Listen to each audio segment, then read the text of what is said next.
ಟಿವಿಗೆ ಸ್ವಾಗತ. ನವ ಕರ್ನಾಟಕ ಟಿವಿ, ಜನಪರ ನ್ಯಾಯಪರ.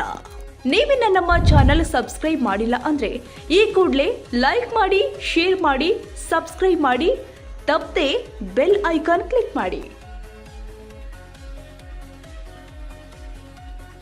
ವಿಜಯನಗರ ಜಿಲ್ಲೆ ಕೂಡ್ಲಿಗಿ ಪಟ್ಟಣದಲ್ಲಿ ಸರ್ಕಾರಿ ಶಾಲೆಗಳತ್ತ ಪೋಷಕರು ಹಾಗೂ ನಾಗರಿಕರು ಹೆಚ್ಚಿನ ಒಲವು ತೋರಬೇಕಾಗಿದೆ ಅಂತ ಸಮಾಜ ಸೇವಕ ಹಾಗೂ ಕೂಡ್ಲಿಗಿ ಸ್ನೇಹಿತರ ಬಳಗದ ಅಧ್ಯಕ್ಷ ಡಾ ಬಿ ಅಬ್ದುಲ್ ರಹಮಾನ್ ಹೇಳಿದ್ದಾರೆ. ಪಟ್ಟಣದ 7ನೇ ವಾರ್ಡಿನ ಶ್ರೀ ಬಂಟ್ರೆ ಲಕ್ಷ್ಮಿ ಚಿನ್ನಪ್ಪ ಶೆಟ್ಟಿ ಸರ್ಕಾರಿ ಶಾಲೆಯಲ್ಲಿ ಜೂನ್ 16ರಂದು ನಡೆದ ಕಾರ್ಯಕ್ರಮದಲ್ಲಿ ಮಾತನಾಡಿದರು. ದೇಶದ ಅನೇಕ ಗಣ್ಯರು ಸರ್ಕಾರಿ ಶಾಲೆಗಳಲ್ಲಿ ಶಿಕ್ಷಣ ಪಡೆದು ಉನ್ನತ ಹುದ್ದೆಗಳನ್ನು ಅಲಂಕರಿಸಿದ್ದಾರೆ.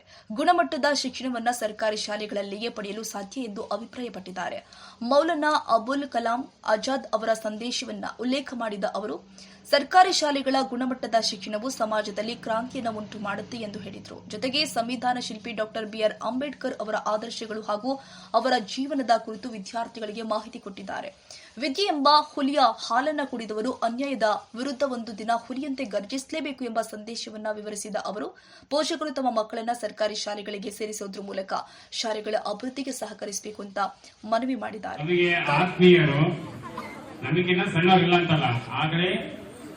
ಈ ಒಂದು ವಯಸ್ಸಿನಲ್ಲಿ ಶಿಕ್ಷಣಕ್ಕೆ ಬಹಳಷ್ಟು ಒತ್ತನ್ನು ಕೊಡ್ತಕ್ಕಂಥ ಒಬ್ಬ ಸಮಾಜ ಸೇವಕ.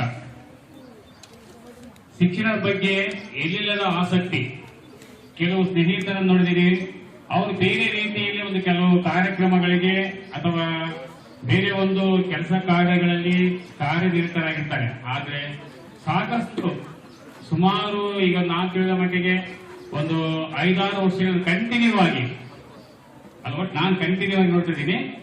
ಶಿಕ್ಷಣಕ್ಕೆ ಸಂಬಂಧಪಟ್ಟಂತೆ ಸುಮಾರು 10 ವರ್ಷಗಳ, ನಾನು 5-6 ವರ್ಷಗಳ ಕಾಲ ಇಲ್ಲೇ ಸ್ಥಳೀಯವಾಗಿ ಅಥವಾ ಬೇರೆ ಒಂದು ಹಳ್ಳಿಗಳಲ್ಲಿ ಶಾಸಕರನ್ನು ಕರೆದುಕೊಂಡು ಚುನಾಯಿತ ಮತ್ತು ಊರಿನ ಪ್ರಮುಖರೊಡನೆ ಒಂದು ಕಾರ್ಯಕ್ರಮಗಳನ್ನು ಮಾಡಿ ಅದರಲ್ಲಿ ಶಿಕ್ಷಣಕ್ಕೆ ಸಂಬಂಧಪಟ್ಟಂತ ಸಾಕಷ್ಟು ಕಾರ್ಯಕ್ರಮಗಳಲ್ಲಿ ಸಕ್ರಿಯವಾಗಿ ತೊಡಗಿಸಿ ಮಕ್ಕಳ ವಿದ್ಯಾಭ್ಯಾಸಕ್ಕೆ ಹಾಗೂ ಮುಂದಿನ ಅವರ ಜೀವನದ ಬಗ್ಗೆ ಸಾಕಷ್ಟು ಅವರು ಸಲಹೆ ಸೂಚನೆಗಳನ್ನು ಕೊಟ್ಟಿದ್ದಾರೆ, ಉಪನ್ಯಾಸವನ್ನು ನೀಡಿದ್ದಾರೆ. ಕಾರ್ಯಕ್ರಮದಲ್ಲಿ ಮಾತನಾಡಿದ ಮುಖ್ಯ ಶಿಕ್ಷಕ ಬಿಮಾರೇಶ್ ಅವರು, ಶಿಕ್ಷಣ ಕೇವಲ ಉದ್ಯೋಗಕ್ಕೆ ಮಾತ್ರ ಸೀಮಿತವಾಗದೆ ಸಮಾಜ ಸೇವೆಯತ್ತವೂ ಕೂಡ ಕೊಂಡೊಯ್ಯಬೇಕು. ಡಾ ಅಬ್ದುಲ್ ರಹಮಾನ್ ಅವರು ಕಳೆದ 9 ವರ್ಷಗಳಿಂದ ಸ್ನೇಹಿತರ ಬಳಗದ ಮೂಲಕ ವಿದ್ಯಾರ್ಥಿಗಳಿಗೆ ಪಠ್ಯ ಸಾಮಗ್ರಿ ವಿತರಣೆ, ಪ್ರತಿಭಾ ಪುರಸ್ಕಾರ, ಉಚಿತ ತರಬೇತಿ ಶಿಬಿರಗಳು ಹಾಗೆಯೇ ಆರೋಗ್ಯ ಶಿಬಿರಗಳನ್ನು ನಡೆಸುತ್ತಿರುವುದು ಅವರು ಶ್ಲಾಘಿಸಿದರು. ಅಲ್ಲಿ ಏನು ಸಿಗಲ್ಲ.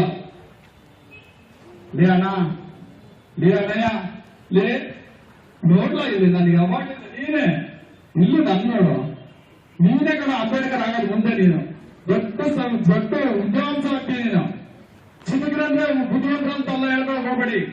ನನ್ನ ಸ್ನೇಹಿತ ಡಾಕ್ಟರ್ ಶಿವಕುಮಾರ್ ಅಂತ ಹೇಳ್ಬಿಟ್ಟು, ಡಾಕ್ಟರ್ ಶಿವಕುಮಾರ್ ನಾವು ಸಲ್ಲಮ ಶಾಲೆಯಲ್ಲಿ ಓದಿರೋದು, ನಾವು ಇನ್ನೊಂದು ಕೂತಿರ್ತಾ ಇದೀವಿ. ನನಗಂತ ವಿದ್ಯೆ ಇರ್ತಿತ್ತು.